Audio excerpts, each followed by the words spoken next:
En línea Gustavo Gaona, que es vocero de la Cámara Empresaria de Larga Distancia. Hola Gustavo, buen día, buen sábado. Carito Murici es mi nombre, ¿cómo estás? ¿Qué tal? Buen día, gracias por la comunicación. Gracias a vos por atendernos.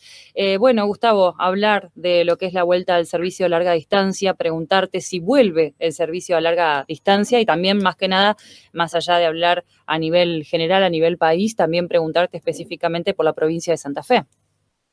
Sí, bueno, la noticia de esta semana, lo que se produjo esta semana fue muy importante porque recordemos que desde el mes de marzo los ómnibus de larga distancia, el servicio regular que en la Argentina conecta más de 1.600 localidades, se encontraba 100% detenido, no podíamos circular, existía una norma que nos lo impedía. Bueno, la novedad de esta semana fue primero que el domingo el presidente, cuando emitió el decreto que extiende la cuarentena, incluyó un artículo donde le encomendaba al ministro de Transporte, bueno, dictar las normas para que nos permitan este regreso. Eso finalmente se anunció en la semana y se concretó en el día de ayer.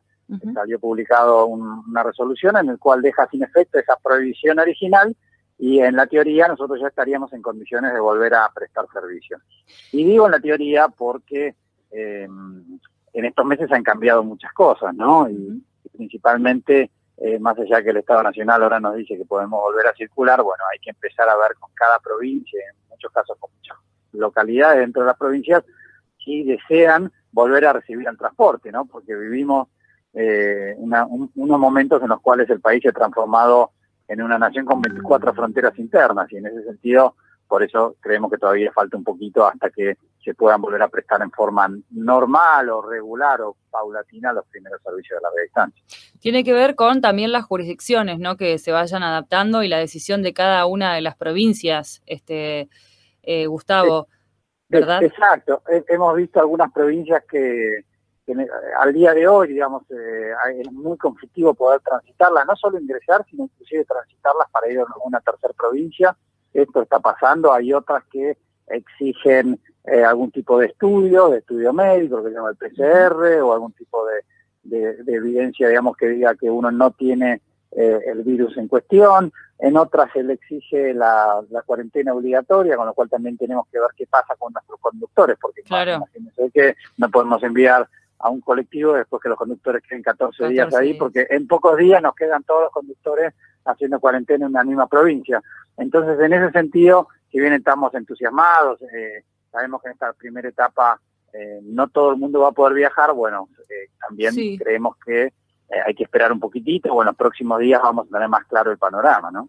Supongo que ese criterio para que cada gobernador tome la decisión de si se vuelve, ¿no?, a lo que es el servicio de larga distancia tendrá que ver con el tema de la curva en cada una de las provincias. Acá en Santa Fe estamos bastante complicados, ocupando, si no me equivoco, hasta hace poco como en el segundo lugar, ¿no?, de la lista de la cantidad de contagiados después de Buenos Aires. Así que bueno, tendremos que quedar, supongo yo, a la espera de la palabra y de la decisión del gobernador Omar Perotti para saber si se adhiere o no a este regreso de los viajes a larga distancia. Sí, exactamente. Nosotros entendemos que la situación, lo que tenemos que tener en claro es que puede ir cambiando de momento a momento. Digamos, puede haber provincias que lo abran y de hecho, en definitiva, la resolución nos encomienda a nosotros generar este contacto y pedir cada vez que sale un servicio, que tenemos que ver la forma y el cómo, la autorización, porque esto puede, como bien vos decías, cambiar en función de la situación epidemiológica. Para nosotros, obviamente, que la provincia de Santa Fe es un destino fundamental, es un destino realmente importante, de los más importantes que tiene la Argentina, no solo por la vinculación entre la ciudad de Rosario y Buenos Aires, sino obviamente también el camino hacia Córdoba. Realmente es un punto estratégico y va a ser uno de los primeros que intentemos conectarlo, ¿no? Pero entendemos que hay que resolver estas cuestiones, aclarando siempre que en esta primera etapa únicamente van a poder viajar quienes tengan permisos, sean considerados trabajadoras esenciales, aunque, y esto sí es importante decirlo, quien pueda justificar un viaje por motivos médicos también va a poder utilizar un servicio interjurisdiccional de larga distancia. Y el último caso, que también vale la pena mencionar, es también va a poder viajar quien pueda justificar un caso de fuerza mayor. En estos meses hemos visto algunas historias bastante tristes de gente que realmente tenía una necesidad real de viajar, pero no podía hacerlo porque no entraba en ninguna de las categorías habilitadas. Bueno, quedó en el decreto presidencial la puerta abierta para que en esos casos también uno pide el permiso especial cuando pida para este tipo de viajes y va a poder,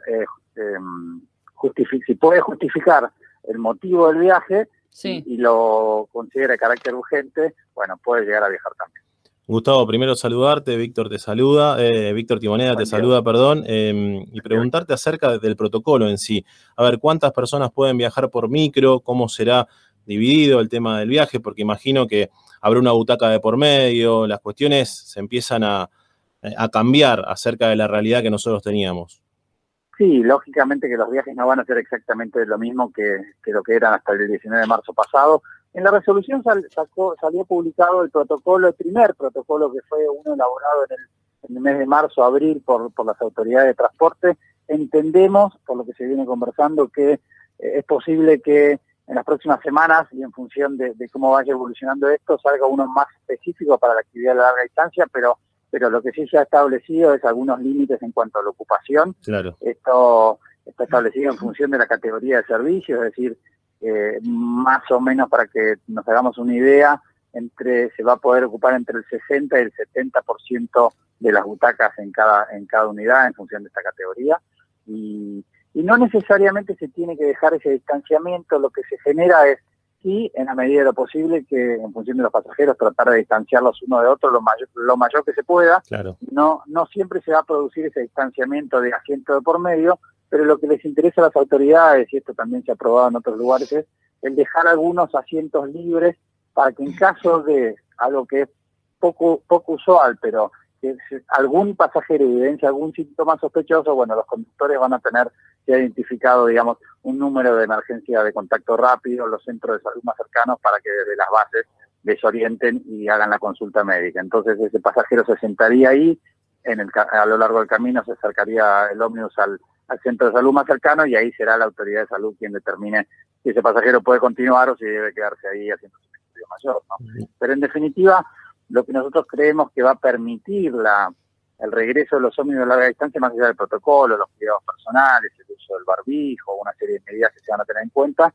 dentro del protocolo lo más importante para nosotros es el concepto de la trazabilidad, es decir, garantizarle a algún destino que el ómnibus va a llegar con una determinada cantidad de pasajeros, que lo puede conocer antes, que esos pasajeros se le va a haber tomado la temperatura antes de salir, que van a tener el permiso, que se va a saber no solo de dónde vienen, sino hasta qué lugar estaban sentados. Entonces, imaginemos que llegan a una ciudad, bueno, esa ciudad puede disponer dentro de la terminal o en el lugar que considere, esperar a ese colectivo, tomarle los datos a los pasajeros, preguntarle dónde se van a alojar.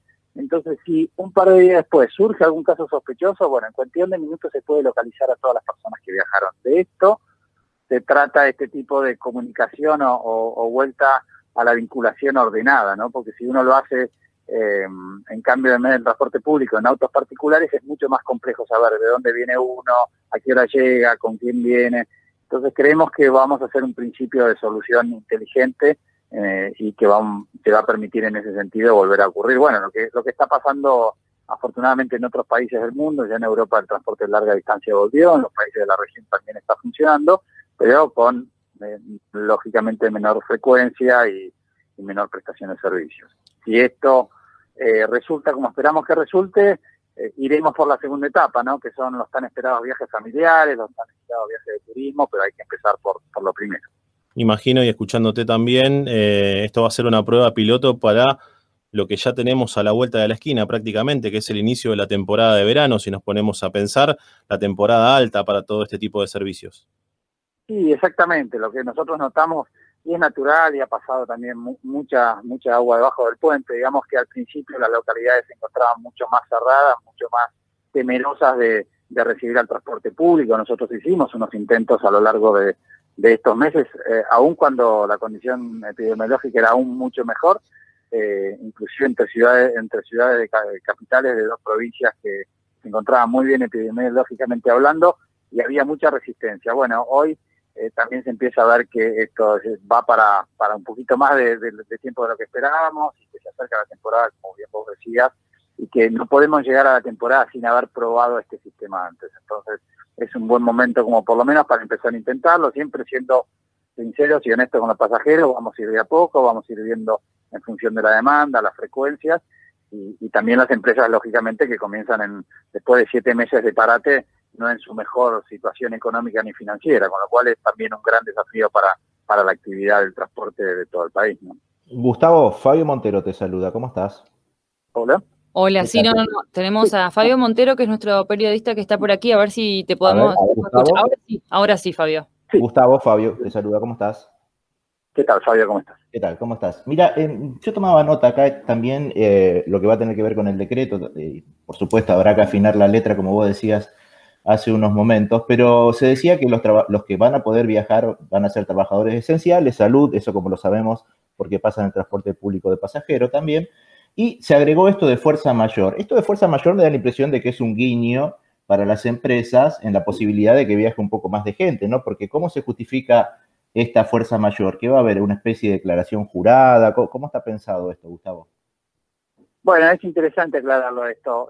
No, más que un guiño para nosotros es una respuesta. Recordemos que en estos meses se han visto casos y situaciones desde en alguna provincia de un padre que no podía ingresar a la provincia con su hija casi al borde de la muerte. De hecho, se produjo el caso que falleció y nunca pudo llegar a despedirse. Entonces hay situaciones en las cuales uno no entra ni en esencial ni no, pero tiene un escenario complejo. El otro son las personas que aún todavía siguen varadas en algunas ciudades y no tienen los fondos para contratarse si bien existen permisos, un remis que le sale 30, 40, 50 mil, hasta 60 mil pesos, como nos han dicho en algunos casos, para viajar. Bueno, estos son los motivos. ¿Cómo lo tienen que hacer? Tienen que ingresar a la página de Presidencia de la Nación, donde se generan los permisos de circulación, los permisos habilitantes, y ahí tendrán que poner el motivo dentro de la explicación del caso y será la autoridad quien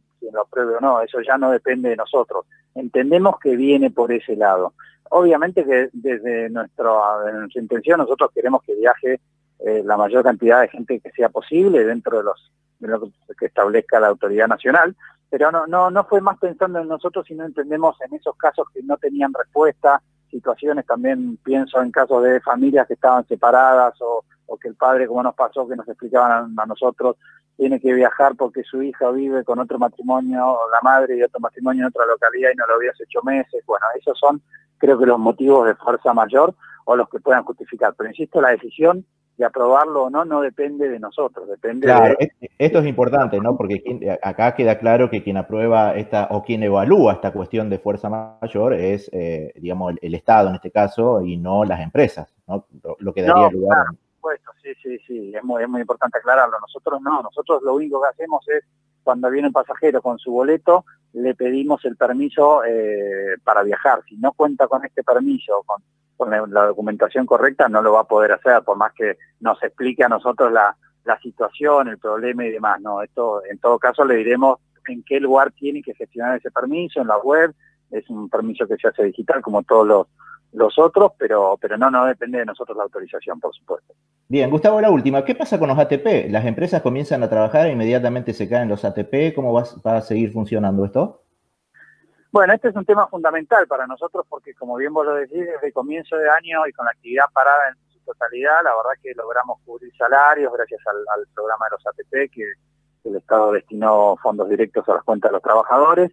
Después pudimos conseguir unos fondos excepcionales, porque este es un sector de larga distancia que, contrariamente a lo que muchos creen, hace tiempo ya no cuenta con ningún tipo de subsidio, con lo cual era muy difícil sostenerse. Bueno, recibimos estos fondos que eran para las cuentas corrientes de las empresas, pero finalmente, porque hubo alguna baja en los montos de ATP, también fueron destinados a salarios, pago de aguinaldo, y hoy empieza una etapa mucho más difícil, ¿no? Porque, como bien lo decías vos, ¿qué pasa cuando comienza la actividad? ¿Se terminan? Bueno, existe un compromiso hasta fin de año de mantenerlos. Nosotros le estamos pidiendo a la autoridad que, más allá de la vuelta del transporte o la linda imagen de un primer micro saliendo o llegando a una terminal, que no se acompañe, que no se termine este acompañamiento tan importante, porque hemos visto lo que ocurre en otros países de la región, sobre todo en Sudamérica, y al día de hoy, a pesar de que hace meses están operando, el nivel de frecuencias que han logrado recuperar es apenas de un 30%. Entonces, detrás de nosotros, de los 16.000 trabajadores, de las 120 compañías, lo que está es la conectividad de un servicio público que es vital, no solo por nosotros mismos, sino por lo que va a significar para la recuperación de muchísimas ciudades, localidades, pueblos vinculados al turismo, al empleo, a la recuperación de las economías regionales.